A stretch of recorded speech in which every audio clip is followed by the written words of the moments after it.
കേരളത്തിലെ മുസ്ലിങ്ങളെക്കുറിച്ച് മുൻ ഡിജിപിയായ ടി.പി. സെൻകുമാർ നടത്തിയ പരാമർശങ്ങൾ കടുത്ത വർഗീയ സ്വഭാവമുള്ളതാണെന്നും മുഖ്യമന്ത്രിയായ ഉടനെ അദ്ദേഹത്തെ മാറ്റി നിർത്താൻ പിണറായി വിജയൻ കാണിച്ച ആർജവം ദീർഘദൃഷ്ടിയോടെ ഉള്ളതായിരുന്നുവെന്നും അഖിലേന്ത്യാ Sunni Jamiyyathul Ulama general secretary Kanthapuram A P. Abubakkar Musliyar പറഞ്ഞു.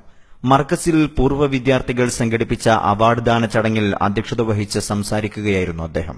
കേരളത്തിലെ ഡിജിപി അദ്ദേഹത്തെ മുഖ്യമന്ത്രി പിണറായി വിജയൻ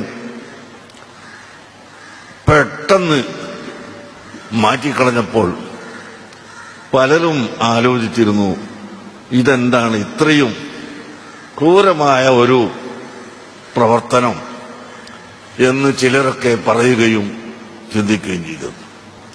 യഥാർത്ഥത്തിൽ മുഖ്യമന്ത്രി പിണറായി വിജയൻ സാറിന്റെ ആ തീരുമാനം ഏറ്റവും ഉചിതമായ തീരുമാനമായിരുന്നു എന്ന് പിന്നീട് കാര്യങ്ങൾ ബോധ്യപ്പെടുത്തുകയുണ്ടായി.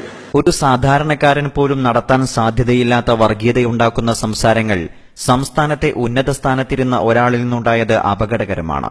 ഇദ്ദേഹം ഡിജിപിയായിരുന്ന കാലത്തും ഇതേ നിലപാടായിരുന്നോ വെച്ച് പുലർത്തിയത് എന്ന് സർക്കാർ പരിശോധിക്കണം.